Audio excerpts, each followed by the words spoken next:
Tu es la source qui déverse la vie. Tu es celui qui donne la joie de vivre. Je veux vivre. Bonjour, je m'appelle Rachel, j'ai 32 ans, je suis mariée avec Samir, j'ai 2 enfants. Nous avons 2 merveilleux enfants, une petite fille de 4 ans et demi et puis un petit garçon de 1 an. Donc voilà, je voudrais juste vous raconter comment je suis venue à Jésus il y a 10 ans de cela. Je suis pas née dans une famille chrétienne comme beaucoup.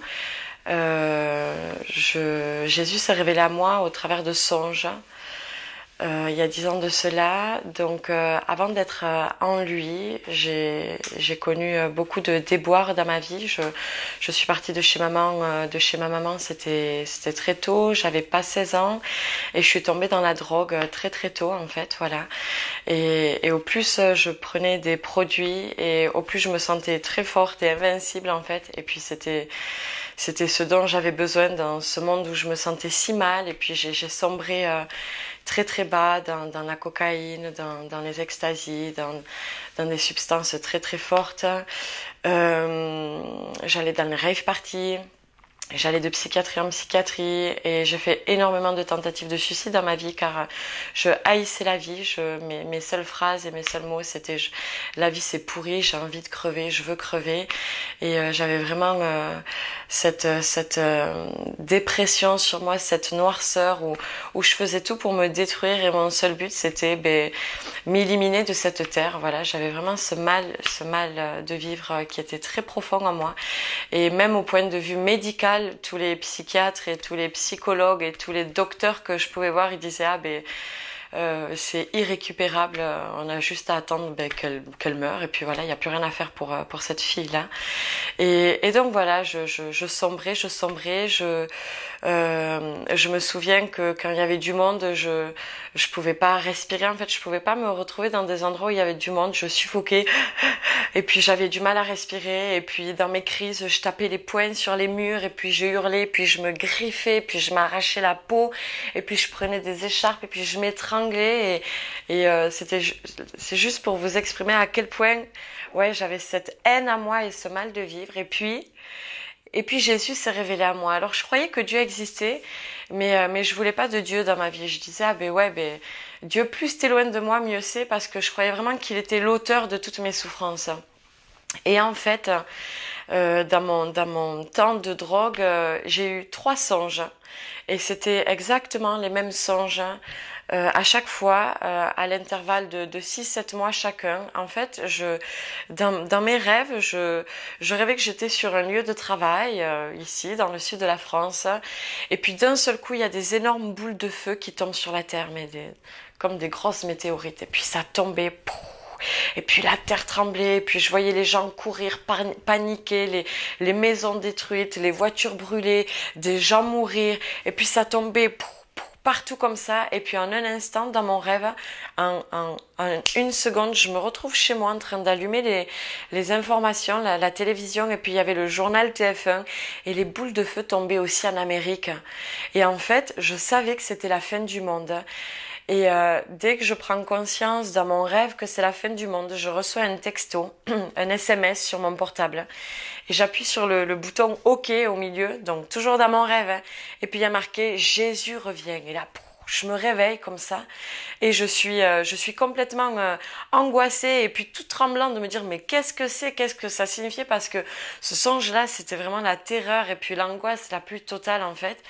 Et donc voilà, en effet, je connaissais Jésus comme toute famille française, j'ai envie de dire, pour la période de Noël.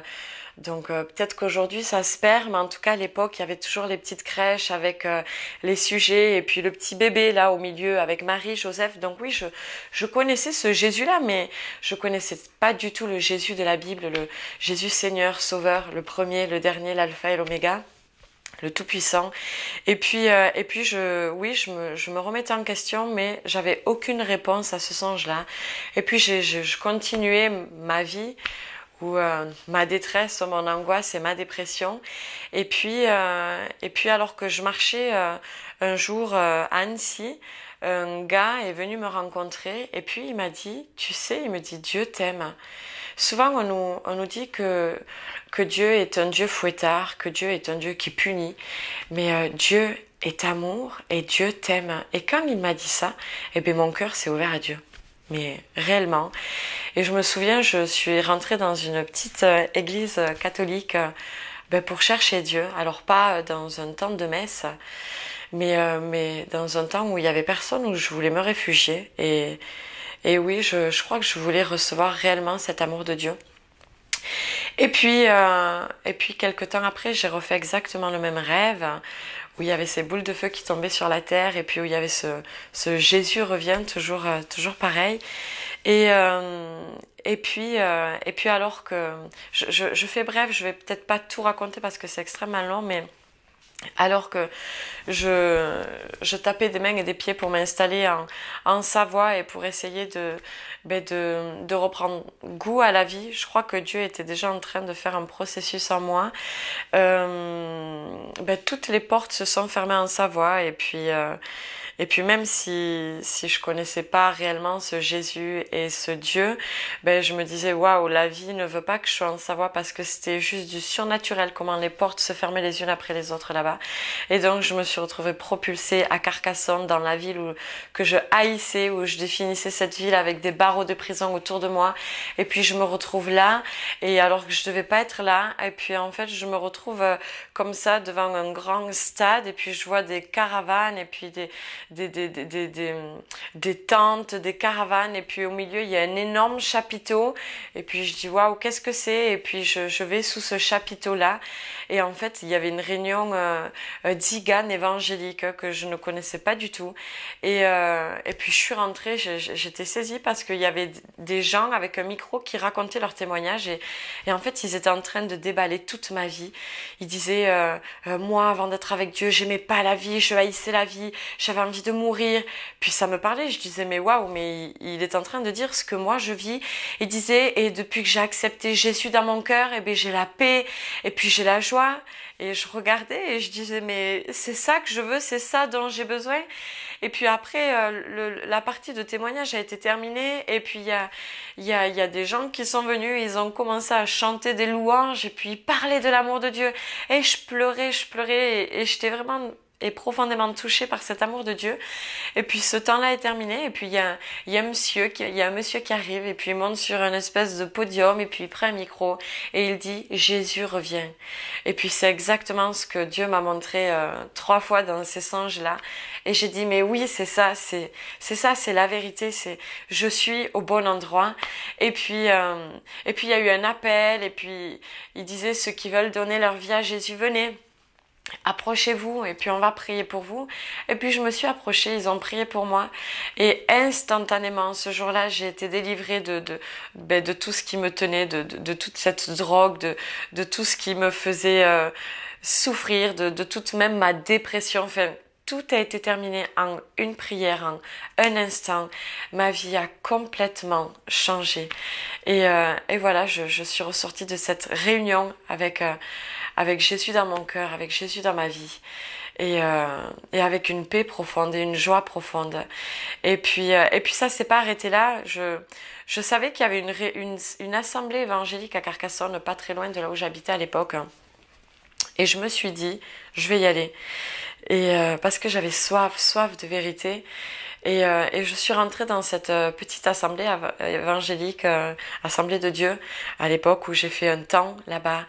Et puis je me rappelle la première fois que j'arrive là-bas, je connaissais personne, et puis j'étais vachement impressionnée, et je suis restée debout tout au fond de la salle, et puis il y avait un pasteur stagiaire, Michael, je me rappelle plus son nom, mais il était tout enflammé pour Dieu. Et puis donc moi c'était vraiment le deuxième contact en fait que j'avais avec des chrétiens, et puis je me rappelle il prêchait, il annonçait la parole, et puis il me regardait, j'étais au fond debout, et puis il me disait Dieu il va changer tes larmes en joie, il va changer ta tristesse en bonheur. Et puis moi, je me retournais et puis je disais, mais à qui il parle? Et puis en fait, c'était à moi qu'il parlait.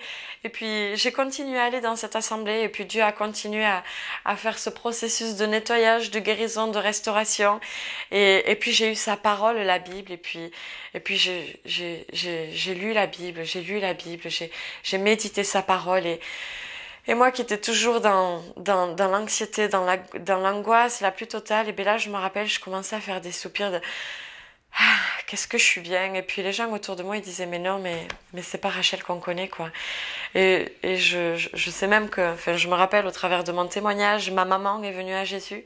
Ma maman qui est maintenant avec Jésus, mais avant qu'elle parte, elle a donné sa vie à Jésus. Ma sœur Jessica a donné sa vie à Jésus.